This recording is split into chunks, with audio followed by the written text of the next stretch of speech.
Bismillahirrahmanirrahim. Assalamualaikum warahmatullahi wabarakatuh. Alhamdulillahirabbil alamin wassalatu wassalamu ala rasulil amin wa ala alihi wa sahbihi ajma'in. Subhanaka la ilma lana illa ma 'allamtana innaka antal alimul hakim. Rabbi shrah li sadri wa yassir li amri wahlul 'uqdatam min lisani yafqahu qawli. Rabbi zidna ilma warzuqna fahma. Radina billahi rabba wa bil islami dina wa bi muhammadin nabiyya wa rasulah. Allahumma innaka afun tuhibbul afwa fa'fu anna. Alhamdulillah, syukur pada Allah Subhanahu wa taala kerana memberikan kesempatan pada kita pada saat ini untuk berada pada bulan Ramadan yang mulia ini. Sesungguhnya kita pada saat ini sedang merealisasikan rukun Islam yang kelima, iaitu melaksanakan ibadah puasa pada bulan Ramadan sesuai dengan hadis Nabi SAW yang diriwayatkan daripada Abdullah bin Umar bin Al-Khattab radhiyallahu anhuma, sami'tu Rasulullah sallallahu alaihi wasallam yaqul bunyal Islam ala khamsin, sehinggalah sampai kepada wasaum Ramadan. Hadis yang diriwayatkan daripada Imam Bukhari dan Muslim. Yang ini kita berada fasa sedang merealisasikan rukun Islam yang kelima ataupun dalam salah satu pada rukun Islam yang kelima, iaitu melaksanakan ibadah puasa. Jadi kita sebagai seorang Islam sangat-sangat bersyukur kerana di atas kesempatan yang diberikan.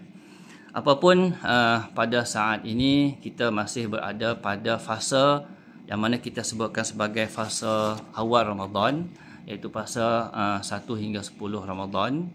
Jadi ada beberapa perkara yang saya rasa boleh kita kongsi bersama, memandangkan peluang dan ruang yang diberikan ini masih luas, dan kita pun mendoakan agar Allah Subhanahu Wa Taala memanjangkan umur kita supaya kita dapat sampai kepada penghujung Ramadan dan menyempurnakan ibadah puasa genap 1 bulan pada tahun ini. Sidang penonton tetamu Ramadan yang dirahmati Allah SWT sekalian, ada beberapa perkara yang kita boleh kongsikan untuk kita ambil iktibar dan juga pengajaran supaya peluang yang diberikan ini kita dapat gunakan sebaik-baiknya. Pada kali ini suka untuk saya sebutkan beberapa amalan yang mana sepatutnya kita lakukan dan kita tak wajar untuk kita tinggalkan, iaitu amalan-amalan yang dikategorikan sebagai amalan yang bersifat khusus yang hanya ada pada bulan Ramadan sahaja. Dalam arti kata, kalau kita nak dapatkan amalan-amalan ataupun melakukan amalan dan ibadah tersebut pada bulan-bulan yang lain, tak sama macam kita lakukan pada bulan Ramadan. Yang pertama, kita boleh sebutkan bahawa tentang dalam bulan Ramadan ini disarankan, sangat digalakkan oleh Nabi SAW untuk kita makan sahur. Nampak simple kan? Iaitu kita yang mana disebutkan dalam hadis Nabi SAW, tasaharu fa inna fis sahur barakah. Sahurlah kamu kerana pada sahur itu adalah terdapat keberkatan. Dalam arti kata, amalan bersahur ini adalah satu amalan yang sangat dituntut untuk kita lakukan ketika mana kita merealisasikan ibadah puasa kita pada bulan Ramadan. Bahkan dalam beberapa hadis yang lain menggambarkan kepada kita bahawa dengan kita bersahur itu membezakan puasa kita dengan puasa umat-umat terdahulu.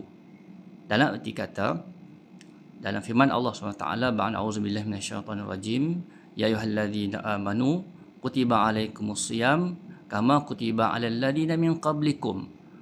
Yang ini Allah Ta'ala menyebutkan bahawa wahai orang beriman, difardukan ke atas kamu untuk melakukan ibadah puasa kama kutiba, seperti mana telah difardukan ibadah puasa tersebut kepada umat-umat terdahulu. Dalam arti kata, umat dahulu juga berpuasa. Jadi Allah Ta'ala kurniakan satu kelebihan kepada umat Nabi SAW yang membezakan antara puasa umat terdahulu dengan umat Nabi ialah melakukan amalan bersahur. Jadi amalan bersahur ni tidak mengambil kita katakan satu peraturan yang khusus. Hanya cukup dengan kita bangun sebelum terbit fajar shadiq, lalu kita mengambil makanan, sama ada bergantung kepada apa yang kita ada lah. Maksudnya sekurang-kurangnya kita kata seteguk air kosong ataupun tamar, ataupun yang kita mampu makanlah nasi sebagai satu saranan ataupun sebagai satu usaha kita untuk merealisasikan ibadah ataupun amalan bersahur tersebut. Itu yang pertama. Kemudian yang kedua, sidang penonton yang Allah, yang kedua, amalan yang kita boleh ambil perhatian untuk kita lakukan walaupun amalan tersebut sunat ialah solat tarawih. Solat tarawih ni kalau kita perhatikan antara ibadah yang hanya ada pada bulan puasa sahaja, khususnya pada bulan Ramadan. Kalau tuan-tuan rajin macam mana pun selepas bulan Ramadan untuk melaksanakan solat tarawih, tak wujud amalan tersebut. Hanya ada pada bulan Ramadan. Jadi bagi orang-orang yang menyahut seruan ibadah kefarduan bulan puasa ini, mereka sudah pasti tidak akan meninggalkan solat tarawih walaupun ibadah tersebut hanya sebagai satu amalan sunat sahaja. Tapi disebabkan khusus solat sunat itu dilakukan pada bulan Ramadan, sepatutnya diambil peluang itu dengan sewajarnya. Dalam arti kata, antara solat sunat yang disunatkan untuk dan digalakkan untuk kita berjemaah ialah solat sunat tarawih. Jadi kenapa kita nak tinggalkan?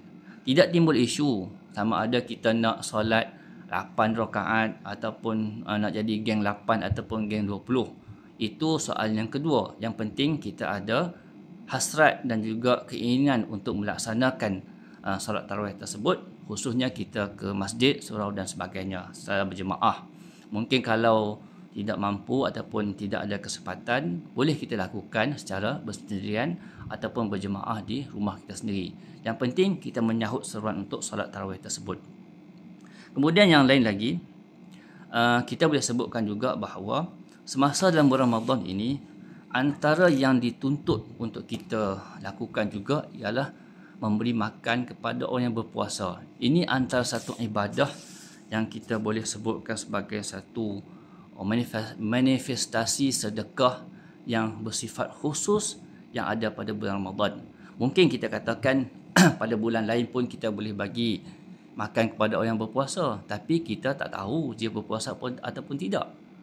Di atas mungkin kita tanya dia puasa, mungkin dia boleh jawab berpuasa. Tapi itu atas hanya sekadar kita katakan bulan-bulan yang lain tak sama berbanding dengan kita rasakan bahawa kalau bulan puasa itu ataupun bulan Ramadan, confirm lah orang itu akan berpuasa, dan di situlah disarankan untuk kita memberi makan kepada orang yang berpuasa. Ini sesuailah dengan apa yang disebutkan dalam hadis Nabi SAW, yang mana dalam satu hadis yang sahih daripada riwayat Tirmizi, an Zaid bin Khalid al-Juhani qala Rasulullah sallallahu alaihi wasallam, man fattara sha'iman kana lahu mithlu ajrihi ghaira annahu la yanqusu min ajri sha'imi syai'an. Hadis hasanun sahih. Sesiapa yang memberi makan orang yang berbuka, orang yang berpuasa, maka baginya pahala orang yang berpuasa tanpa mengurangi pahala orang yang berpuasa tersebut walaupun sedikit. Maksud kata, kita bagi makan seolah macam kita berpuasa, kita bagi makan kepada seseorang, maka seolah macam kita berpuasa 2 orang ketika itu. Itulah gambaran kepada pahala yang diperoleh pada orang yang memberi makan. Itu sebagai salah satu bentuk disebutkan sebagai manifestasi sedekah kita kepada pada bulan Ramadan itu sendiri. Bahkan yang menarik lagi, sidang penonton yang Allah, yang kalau kita perhatikan juga, yang mana kalau kita tengok kenapa dituntut untuk kita memberi makan kepada orang yang berpuasa, disebabkan hal ini menarik untuk kita hubung kaitkan beberapa hadis, yang mana disebutkan dalam hadis Nabi SAW, dia kata walis-saimi farhatani yafrahuhuma idza aftara fariha bi fitrihi wa idza laqiya rabbahu fariha bi saumihi. Yang ini bagi orang yang berpuasa itu dia ada 2 kegembiraan. Yang ini kegembiraan ketika mana dia berbuka puasa, dan kegembiraannya ketika mana dia bertemu dengan Rabb, yakni Tuhannya, ini Allah Subhanahu Wa Taala. Yang ini dalam arti kata kita boleh lihat bila kita bagi makan kepada orang yang berpuasa itu, kita sedang menggembirakan dia. Dia pula rasa gembira apabila dapat berpuasa, dan dia juga ada satu perasaan yang menghubungkan diri dengan Allah SWT. Yang dia ada hasrat, orang yang berpuasa ini hasratnya sangat tinggi untuk bertemu dengan Allah SWT. Jadi itu satu keuntungan. Bahkan yang menarik lagi, yang mana dalam hadis yang lain disebutkan bahawa as-siyamu li wa ana ajzi bihi wal hasanatu bi asyri amsalihha. Allah Ta'ala berfirman dalam satu hadis qudsi, dia kata, puasa itu untuk aku dan aku yang akan tentukan kadar pahalanya, dan kebaikan itu digandakan 10 hingga dan ke atas gandaan. Ada riwayat menyatakan bahawa sehingga 10 hingga 700 gandaan. Tapi tidak sama dengan ibadah berpuasa. Jadi orang yang berpuasa ni, dia sedang menghubungkan dirinya dengan Allah SWT. Jadi bila kita menghubungkan, kita memberi makan kepada orang yang berpuasa, kita sedang menggembirakan dia. Gembira dia kerana dapat melaksanakan ibadah puasa. Gembira dia kerana dia berhasrat yang tinggi untuk bertemu dengan Allah SWT di akhirat nanti. Dan gembira dia juga kerana nikmat puasa, pahala yang dijanjikan daripada ibadah puasa tersebut direct daripada Allah SWT. Itu yang boleh kita ambil peluang. Yang kita boleh ambil peluang untuk kita bagi makan kepada orang yang berpuasa. Yang ni tuan-tuan dan puan-puan yang Allah Ta'ala boleh gunakan pelbagai wasilah, sama ada bagi kepada pihak masjid untuk uruskan majlis berbuka puasa, ataupun bagilah kepada anak-anak yatim dan sebagainya. Kerana pada hari ini di Malaysia ialah satu kita katakan banyak kemudahan yang boleh kita gunakan untuk membantu dengan kita sedekahkan sebahagian berharta untuk bagi makan kepada orang yang berpuasa. Sidang penonton yang dirahmati Allah Ta'ala.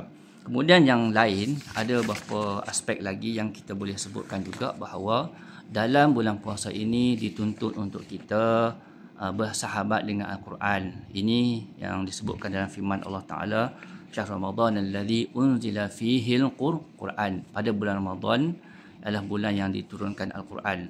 Jadi dituntut untuk kita bersahabat dengan Al-Quran dengan serapat-rapatnya, khususnya pada bulan Ramadan. Kalau boleh, kita ambillah peluang untuk kita khatam Al-Quran sekurang-kurangnya 1 kali pada Ramadan. Jadi peruntukkanlah masa untuk kita baca Al-Quran, dan kalau boleh sehingga ke tahap kita tadabbur Al-Quran itu sendiri. Yang tu antara galakkan, bahkan kalau daripada pengalaman Nabi SAW, beberapa kali malaikat Jibril turun untuk menyemak bacaan Nabi SAW, dan itu berlaku pada bulan Ramadan, dan kita ambil istifadah sebagai salah satu sunnah untuk kita lakukan yang demikian juga. Dan yang saya boleh sebutkan yang terakhir untuk peluang pada kali ini, antara yang tidak ada dan satu kelebihan yang tertinggi yang pada bulan Ramadan ialah yang mana peluang yang disediakan oleh Allah SWT untuk kita merebut amalan, apa-apa amalan yang boleh dilakukan pada malam Al-Qadr ataupun Lailatul Qadar. Ini adalah satu ruang dan peluang yang kita rasakan, satu keadaan, peluang dan juga ruang yang tak boleh kita sia-siakan. Hal ini kerana bulan Lailatul Qadar itu hanya datang pada bulan Ramadan sahaja, dan peluang yang Allah Ta'ala bagi kepada kita ni untuk berada pada bulan Ramadan, persiapkanlah diri sepenuhnya agar kita diberikan ruang dan kesempatan oleh Allah Ta'ala untuk mendapatkan Lailatul Qadar tersebut. Hal ini dijanjikan oleh Allah Ta'ala dalam banyak ayat Quran sendiri menyebutkan Lailatul Qadri khairum min alfi syahr. Lailatul Qadar itu lebih baik pada 1000 bulan. Maksud kata, kita bayangkan kita ibadah pada malam Lailatul Qadar, kita dapat gandaan pahalanya seperti mana kita beribadah pada dalam tempoh 1000 bulan. Itu sangat beruntung. Bahkan dalam hadis-hadis Nabi SAW memang menggalakkan kita untuk mengejar mencari Lailatul Qadar. Taharrau Lailatul Qadri fi lailatin 23. Ada hadis yang sebut atlubuha lailatul 17 min Ramadan wa lailatul 21 wa lailatul 23. Ini banyaklah hadis-hadis yang menyebutkan tentang bagaimana sahabat menyebutkan berkenaan dengan keperluan untuk kita mencari Lailatul Qadar. Ada menyebutkan daripada Abdullah bin Unais menyatakan bahawa carilah Lailatul Qadar itu pada malam 23 Ramadan. Ini hadis daripada Jami' Saghir. Ada juga yang menyatakan pada carilah Lailatul Qadar itu pada malam 21 23 bulan Ramadan. Dan juga dia kata iltamisuha Lailatul Qadri fi arba'i wa 20. Carilah Lailatul Qadar itu pada malam 24. Tapi yang mudah untuk kita faham, kita carilah Lailatul Qadar itu pada malam 10 terakhir bulan Ramadan, kerana itulah satu-satunya ruang yang disediakan oleh Allah Ta'ala untuk kita mendapatkan nilai pahala yang sangat-sangat berganda yang menyamai 10,000 bulan yang dijanjikan oleh Allah Ta'ala dalam Quran. Jadi saya rasa itulah sahaja beberapa perkara yang mana saya mengharapkan, saya memberi pesan juga kepada diri saya sendiri dan juga tuan-tuan sidang penonton yang dirahmati Allah Ta'ala. Kita gunalah kesempatan kerana ada beberapa ibadah yang saya sebutkan tadi itu sifatnya khusus untuk bulan Ramadan. Jadi kalau kita terlepas bulan Ramadan ini, kita tak boleh menjamin hidup kita untuk Ramadan yang akan datang. Jadi kesempatan yang ada memandangkan kita masih berada pada fasa awal Ramadan, gunalah ruang-ruang ini untuk kita pastikan bahawa kita tergolong dalam orang-orang yang mendapat manfaat daripada Ramadan itu sendiri, dan kita dapat mencapai yang disebutkan dalam ayat Quran surah Al-Baqarah 183, yang ini la'allakum tattaqun, supaya kita dapat menjadi orang yang bertakwa dengan ibadah puasa yang kita lakukan. Di samping kita dapat barakah Ramadan, dan pada masa yang sama juga kita mendapat keampunan daripada Allah SWT. Jadi itu sahaja, moga-moga bermanfaat untuk semua. Saya mohon maaf salah dan silap dan sebagainya. Wabillahi taufiq wa hidayah. Wassalamualaikum warahmatullahi wabarakatuh.